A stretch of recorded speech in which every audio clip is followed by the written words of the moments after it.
Hey Central, this is Jack. And this is John. And we're here to bring you some news before your break. Attention all students interested in international affairs. Central is engaged in Academic World Quest this year. Academic World Quest is a team game testing high school students' knowledge about current affairs. The Central team will compete at NMC on February 27th. The winning team at NMC will be competing at the national competition in Washington, D.C. in April. Santa may not be in the gift-giving business for the big bucks, but Santa still needs money to keep his operation rolling. And to pay for those elves' dental plans. Those elf unions are ruthless. Thankfully, Santa's wealth surpasses even Scrooge McDuck's money bin. Forbes compiled a list of the world's richest fictional people, and St. Nick topped it with a net worth of infinity. This beats the world's current net worth record holder, Mexican investor Carlos Slim Helu, who topped out only a measly $74 billion. No wonder Santa's so jolly. Now to Alex and Elijah, giving you the tools to make the perfect snow angel over the break. Hi, I'm Alex Pierce. And I'm Elijah Smith. And I'm going to show you how and how not to make a snow angel. Step 1. Make sure you're fully dressed warmly. Step 2. Jump into the snow. Step 3. If you land on your stomach, flip over. If you did land on your back, skip step 3. Step 4. Extend your arms out like a star, because you are a star. Step 5. Begin doing horizontal jumping jacks. Step 6. Jump up. Step 7. Step out of your angel. Step 8. Admire and weep. So beautiful! It's so beautiful! This is how not to make a snow angel. Step 1. Wear a t-shirt. Step 2. Have no idea what you're doing. Step 3. Flop.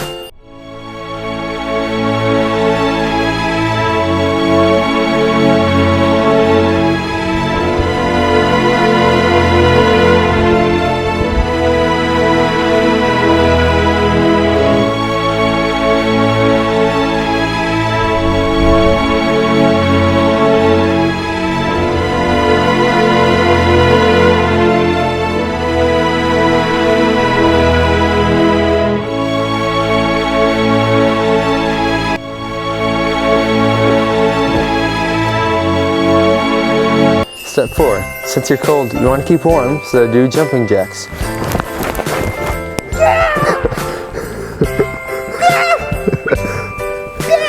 Step 5. Acquire hypothermia. I'm Alex Pierce. I'm Elijah Smith. And we're for Front Central. Attention students looking for a job. Area McDonald's restaurants are hiring.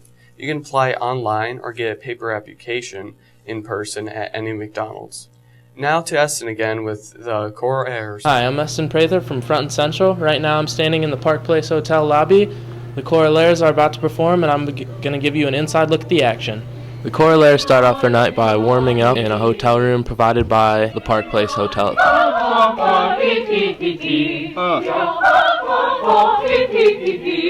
The hardest thing about being in Corollaires is really just trying to juggle so much music and dealing with that and academics at the same time. And then there's other kids who do a lot of extracurriculars and it's just tough to keep up with it all. But we manage pretty well and we get to do sweet stuff like this, so I think it's pretty great. As the Corollaires step off the elevator, they are now warmed up and fully prepared to put on a show.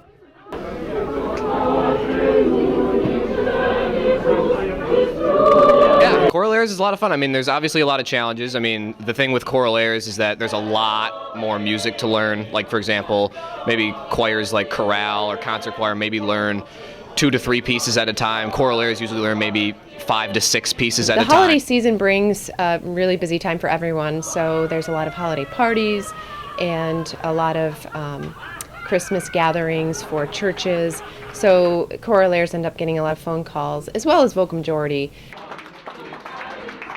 Even as the Corollaires are exiting, they have the crowd on their feet wanting more. This is Eston Prather. Right now I'm standing on the top floor of the Park Place Hotel where our Corollaires just performed. I hope you enjoyed that inside look at the Corollaires. Did you know that Iceland has 13 Santas? That includes one that kidnaps children? If you thought making children believe in one Santa was hard, be thankful you don't live in Iceland. Their Christmas tradition has 13 Yule-log lads who either leave presents or pull pranks for children during the 26th holiday season as a reward or punishment for their behavior. For instance, Grilla is a horrifying old woman who kidnaps children on Christmas if they've been naughty. But technically, it's more of a present for the parents. Let's go to sports with Cam. Hello Trojans, Cam Lang here with a special holiday edition of Front and Central Sports. First off, we have both boys and girls basketball on Friday, with the boys hosting Gaylord and the girls visiting Gaylord. Boys and girls freshman and JV teams all play at 6 o'clock p.m. with both the girls and the boys varsity starting at 7:30. Varsity hockey plays on Friday as well, and they will be hosting the Alpino Wildcats at 7 o'clock p.m. at Howe Arena.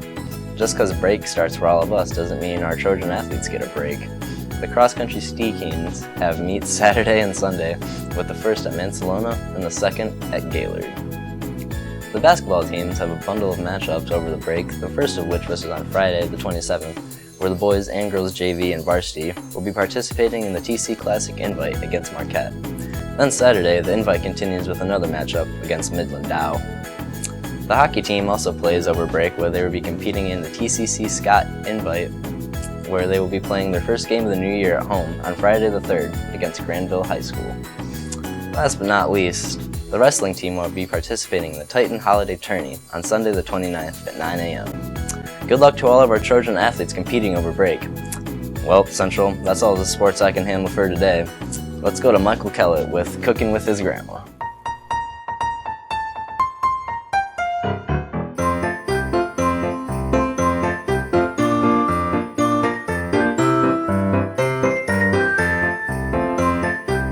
Michael Kellett here, reporting for Front and Central. We're here at my grandma's house, and we're going to show you guys how to bake some cookies. Right, Grandma?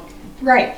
Awesome. So first we're going to preheat the oven to 350 degrees. And 1.5 cups of shortening to your mixer. 2/3 a cup of butter. A teaspoon of salt. Teaspoon of salt. 1.5 cups of sugar. 1.5 cups of sugar. Okay, fit like so.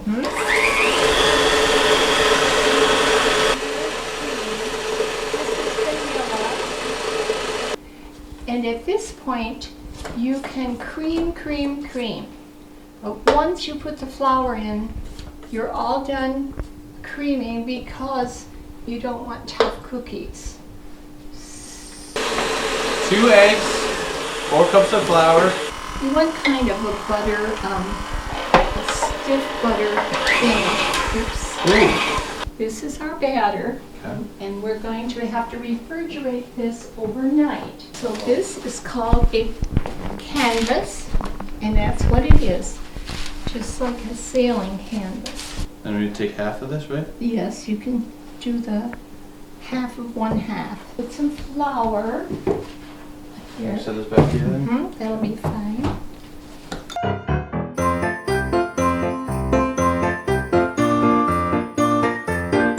Flour on the top. Now we're going to roll it carefully.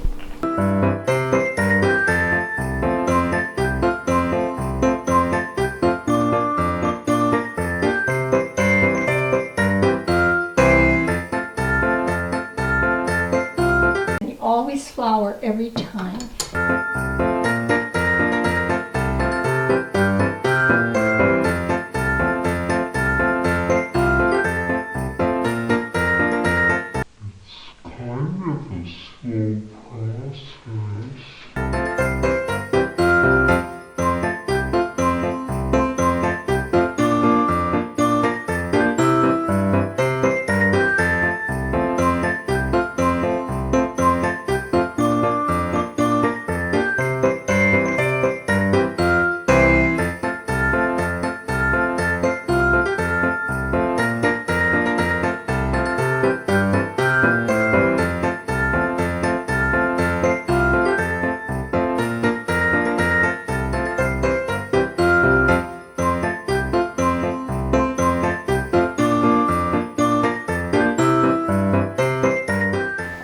Well, if you're looking for some holiday spirit and some tasty treats, try my grandma's famous cookie recipe.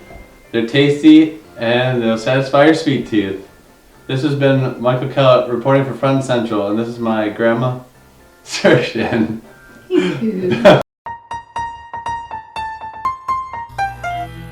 Wow, those cookies look awesome. Well, Central, you guys have a good break and even better holidays. This has been John. And this has been Jack, signing off.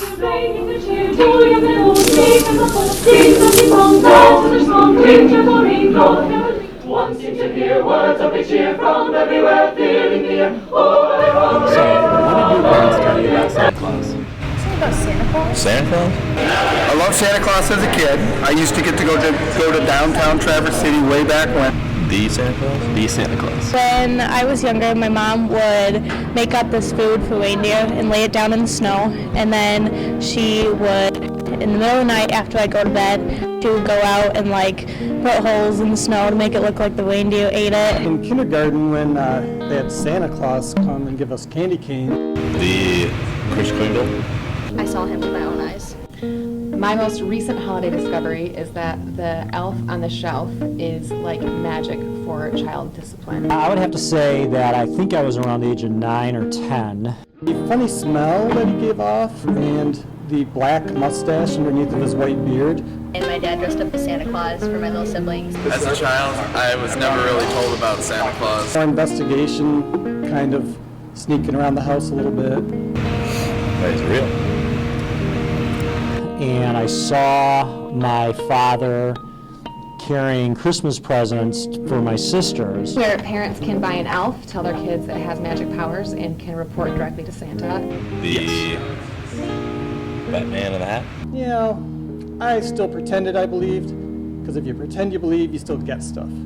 The jolly old St. Nicholas? And he was laughing, and he was kind of, you know, doing this and was in the process of hiding them, and I was thinking, well, wait a minute. Sit on Santa's lap, tell him all the things I wanted. And I found presents in the attic. And sure enough, I saw those same presents on Christmas morning, and And he tried to come in, but he fell when he was walking in the door, and the presents went everywhere. I was wondering who the big fat red guy was in the middle of the mall. And that's when I sort of realized that jolly old St. Nicholas was, in fact, a fraud.